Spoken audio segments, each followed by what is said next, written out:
The street was quiet. It was late. She had no idea someone was waiting for her in the shadows. Within seconds, the calm was shattered. There was a sudden noise, a shift in her voice, and then silence. What followed was so violent, so planned, that investigators were left stunned. But the most disturbing part? She had warned everyone this could happen, and no one stopped it.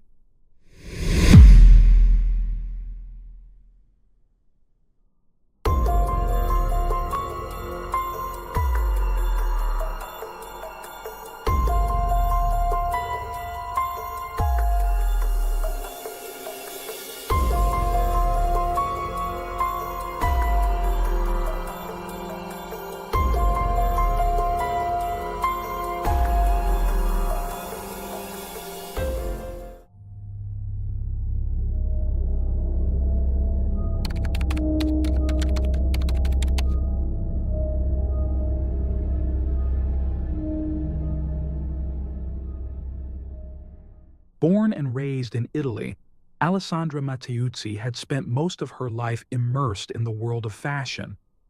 At 56, she worked as a sales representative for a boutique that specialized in women's clothing.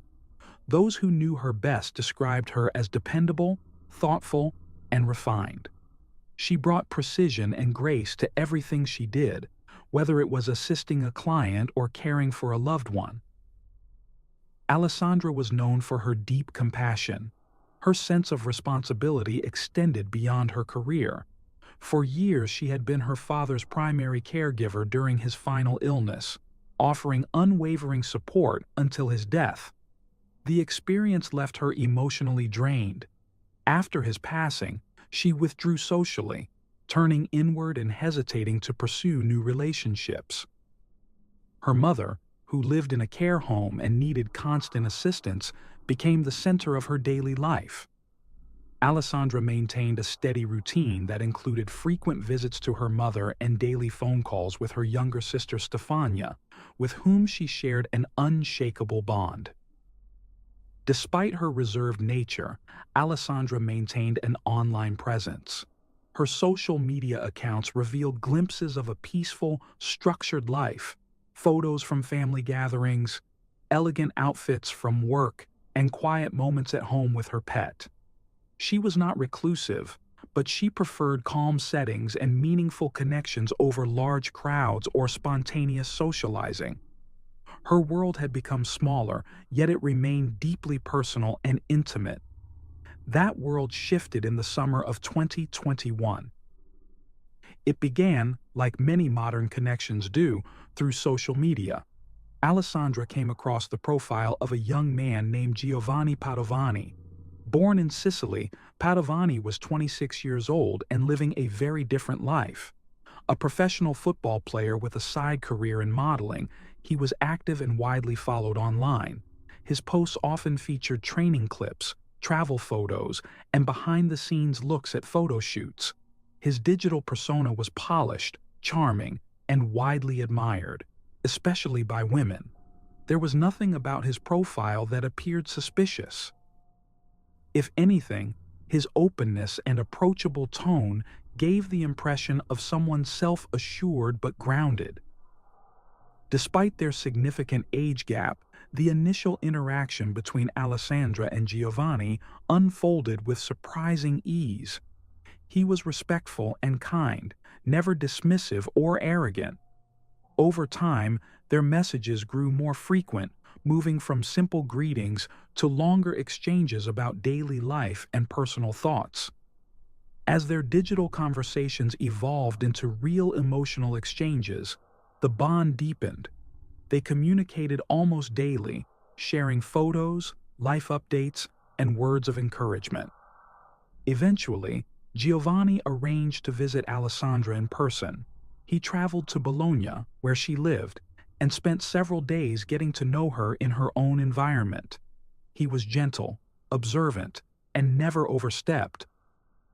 One gesture in particular stood out. He offered to visit Alessandra's mother at the care home.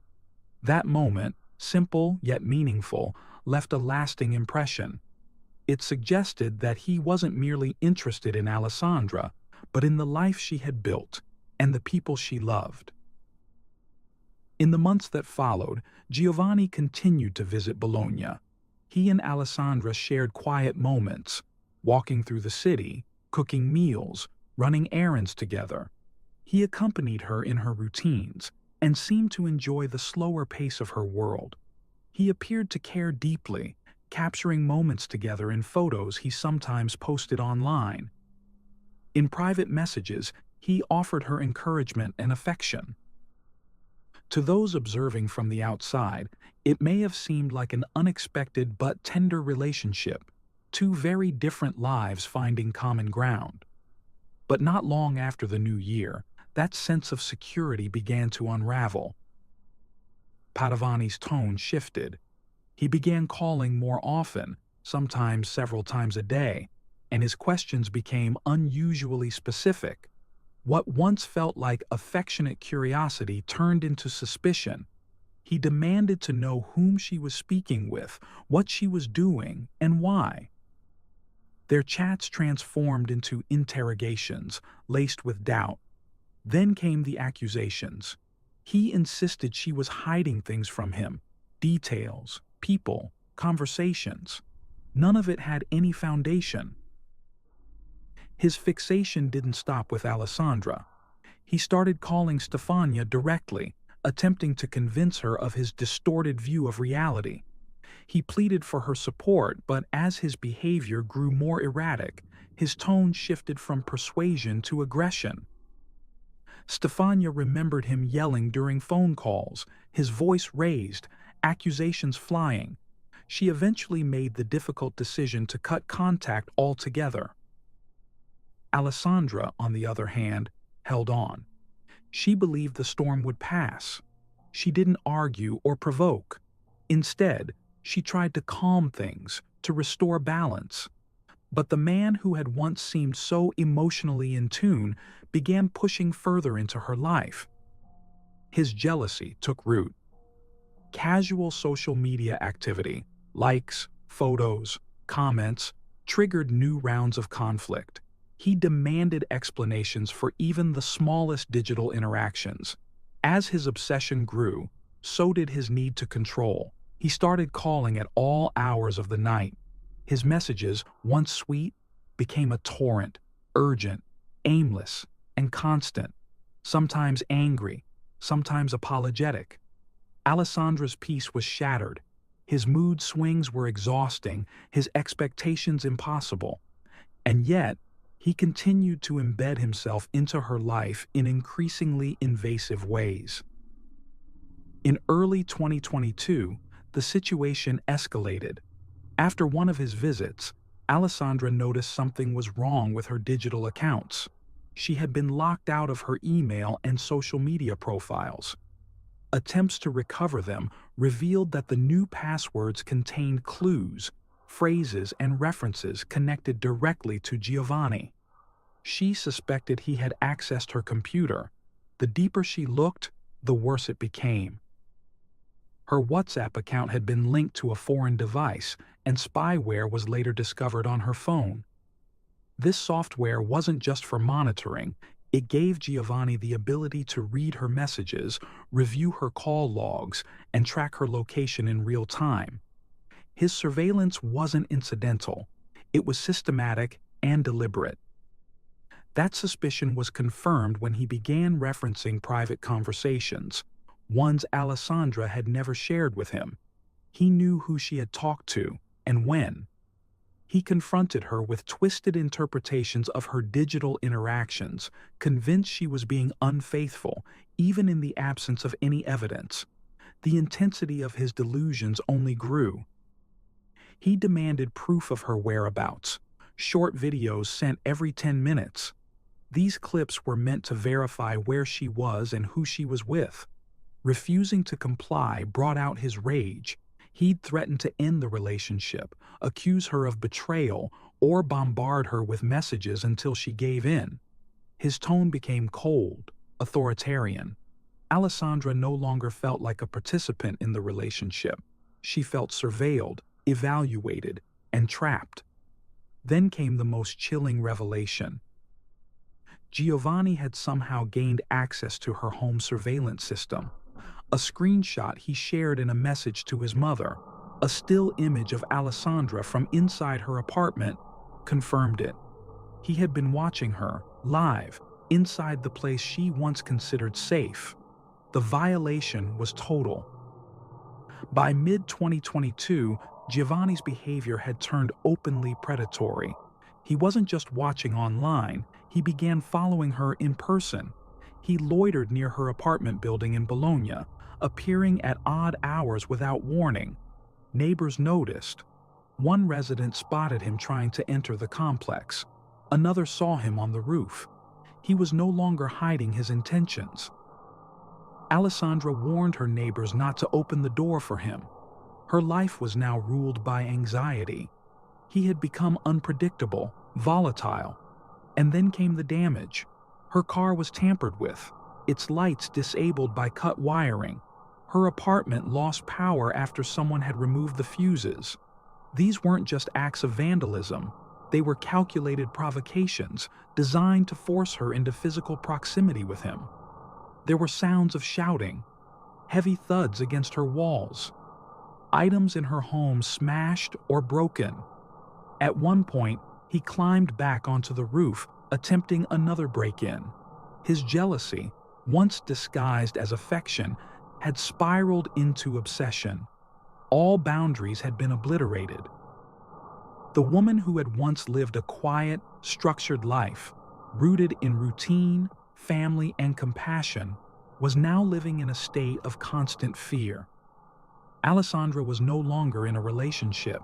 She was being hunted. She began carrying pepper spray. It was a small shift, but for a woman who had once lived with grace and self-assurance, it marked a major emotional rupture. Fear had settled into every part of her day. She told friends and family that returning home filled her with anxiety. Occasionally, she found refuge at her sister Stefania's house. Though the temporary relief never lasted, her dog remained behind in the apartment, and for Alessandra, leaving him behind entirely wasn't an option. That emotional tether forced her back, again and again, into the orbit of danger. Between July and August, the situation became increasingly volatile. Alessandra confided in Stefania, sharing incidents of intimidation and escalating aggression. Still, even amid the fear, she continued looking for ways to diffuse the situation. She avoided direct confrontation, perhaps hoping that silence or calm might blunt the obsession. But Giovanni responded to her distance not with withdrawal, but with escalation. He took it as an affront, something that needed correcting. On July 29, 2022, Alessandra made her first formal move toward protection. She filed a police report documenting Giovanni's obsessive behavior, the repeated intrusions into her privacy, and his increasingly erratic presence around her home. She came prepared, with screenshots of messages, photos of him near her residence, and details of the stalking that had defined her recent months. But no urgent measures were taken. Days passed. The fear didn't subside.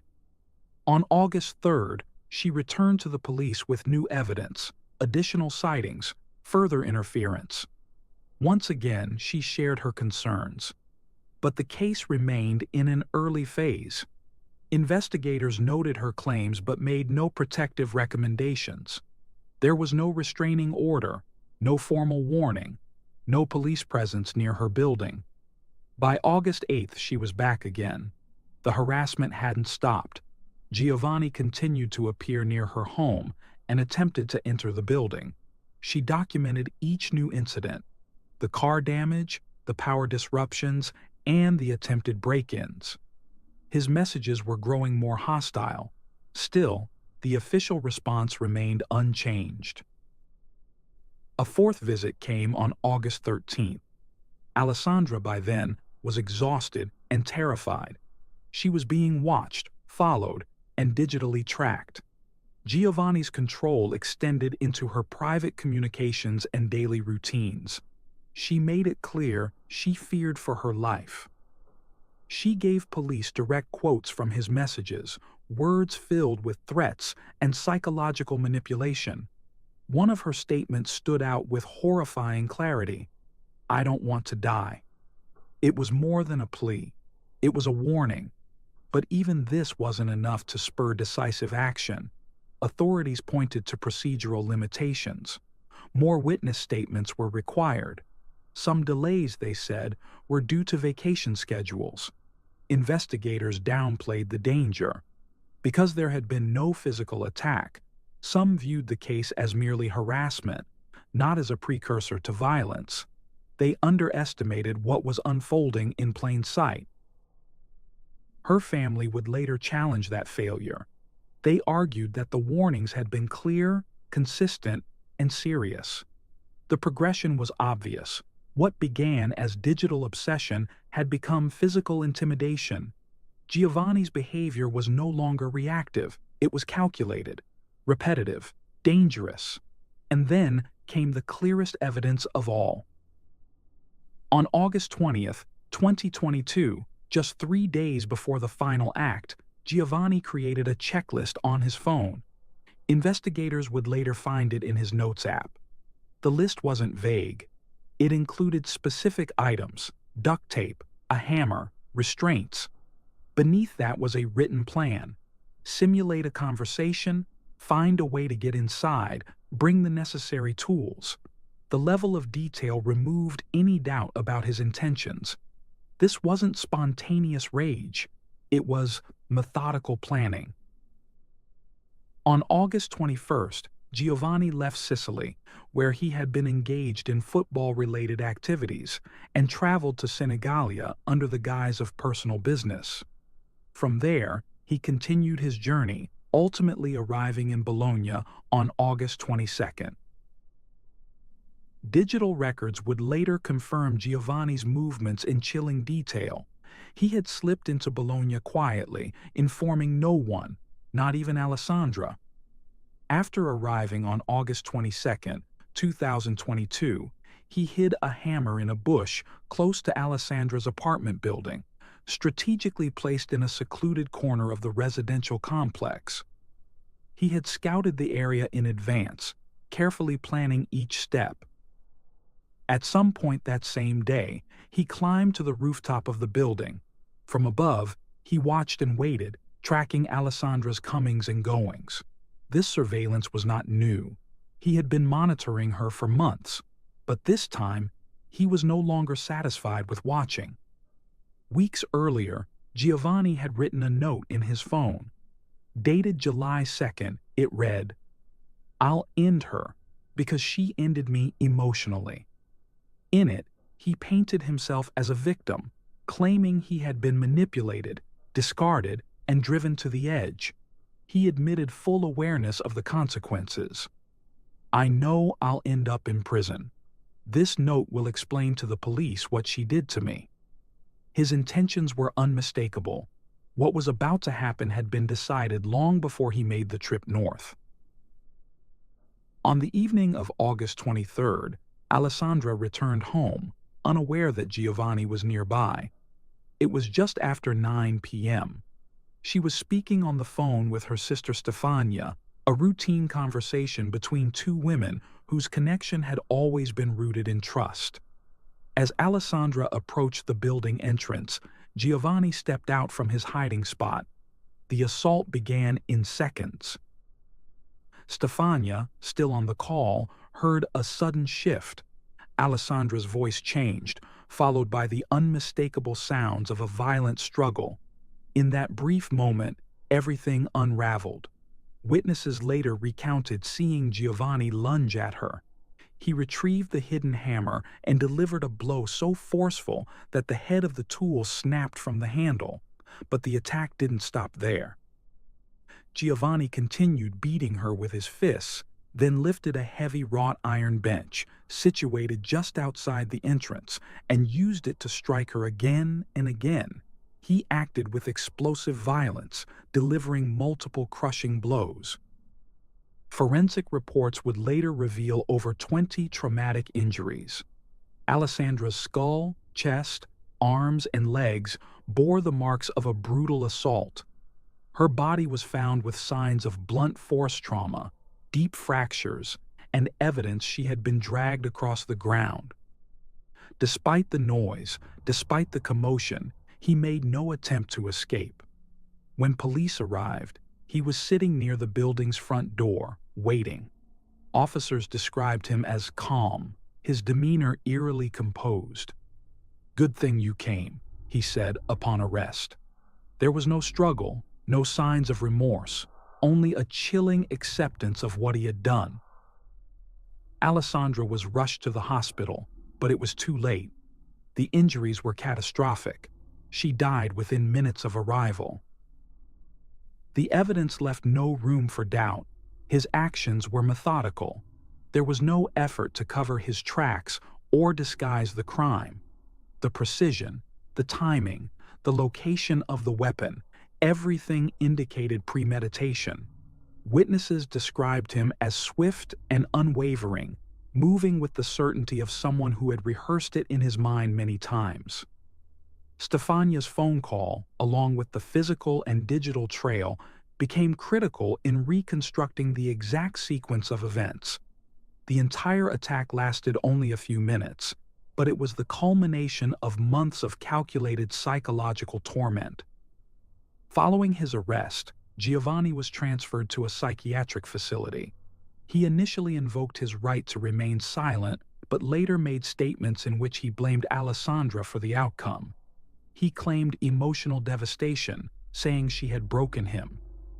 Investigators, however, saw through the facade. The crime had been planned, documented, and executed with chilling precision.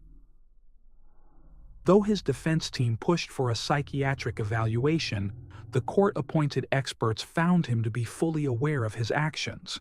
He exhibited obsessive behavior and a pattern of control, but he did not meet the criteria for legal insanity. His mind was intact, his intentions were conscious. At sentencing, Giovanni spoke briefly. He called the experience a nightmare and told the court that if they believed he was sane, he deserved the harshest penalty. He tried to cast himself as a shattered man, but the court was unmoved. His victim-blaming narrative collapsed under the weight of the evidence. On February 12, 2024, Giovanni was found guilty of stalking and the premeditated murder of Alessandra Matteuzzi. He was sentenced to life in prison. The court cited aggravating factors: the extreme cruelty of the attack, his lack of remorse, and the extensive psychological abuse that preceded the crime. The aftermath didn't end in the courtroom. After Alessandra's death, a wave of online hostility emerged, targeting her. On social media, cruel comments flooded the news articles. Strangers mocked her appearance, her clothing, her age, and the age gap between her and Giovanni. Some even suggested she had provoked him. Among the most shocking was a public comment from Donatello Alberti, a regional Red Cross official, who insinuated that her appearance justified his jealousy. The backlash was immediate. Alberti was swiftly removed from his position. Alessandra's family took action. They filed complaints against 25 individuals for their online abuse, and the Bologna prosecutor's office launched a rare and unprecedented investigation into posthumous cyber harassment. The case set a new legal precedent in Italy, marking one of the first times digital defamation against a deceased victim had been prosecuted at scale. In the eyes of the court and the public, Giovanni's crime was not just a murder. It was the endpoint of a long campaign of control, psychological, digital, physical, and a tragic illustration of a system that didn't act in time. Experts later identified his behavior as classic Othello syndrome, a pathological condition marked by delusional jealousy. Unlike ordinary jealousy, this disorder involves obsessive thoughts, irrational suspicion of infidelity, and a refusal to accept reality. In its most severe forms, it leads to violence. And for Alessandra Matteusi, it led to her death.